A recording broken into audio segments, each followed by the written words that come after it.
Сәлем, мен Машамын. Мен бүгін саған өз өмірімдегі ең қорқынышты оқиғаны айтамын. Мен анам және сіңіліммен бірге тұрам. Ал әкем бізден бөлек тұрады, себебі олар бірнеше жыл бұрын ажырасып кеткен. Бірақ мен бәрібір оны жақсы көрем, және біз айына бірнеше рет кездесіп тұрамыз. Бұл кәдімгі күн болатын. Мен сіңіліммен төрде ойнап отырған болатынбыз. Күтпеген жерден бізде холодильник сынып қалды, сондықтан біз сантехникті шақырдық. Және ол холодильникті жөндей бастады. Бірде мен мамамның «Маша, өрт болып жатыр, сіңіліңді далаға шығарып, көршілерді шақыр» деген дауысын естідім. Мамам өрт сөндірушілерді шақырды, ал біз үйден шығуға жүгіріп бара жаттық.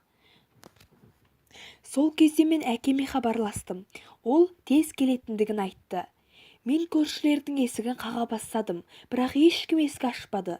Сонда мен жылауға дайын едім, бірақ сол кезде басқа көрші есігін ашып, қалай көмектесе алатынын сұрады. Мен сіңілімді сонда қалдырып, үйге қайта оралдым. Өрт сөндірушілер өте көп жүрді, ал біз өртті өзіміз сөндіре бастадық. Мен үйден құжаттарды шығарып жүрген кезде, әкем келіп бізге көмектесе бастады. Әйтеуір біз өртті сөндірдік, ас үй мен кіреберіс өртеніп кетіпті. Сол күні біз үйге бармайтын болдық, әкеме барамыз деп шештік. Ол бізді құшақ жая қарсы алды. Әрине, сосын бізде ақша үшін қиындықтар да болды, бірақ бұл жерде де әкем көмек қолын созды. Біздің жолымыз болды деп айтуға болады, себебі біз баспанасыз қалған жоқпыз. Тағы да бір жақсы жері, бұл оқиға біздің өмірімізді қатты өзгертті.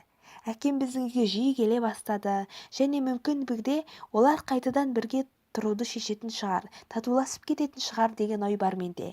Мен бұған қатты қуанатын едім. Сіздер бұл оқиға жайлы не ойлайсыздар? Комментарийға жаза кетсеңіздер болады. Және каналға тіркеліп, лайк басуды ұмытпаңыздар. Сау болыңыздар.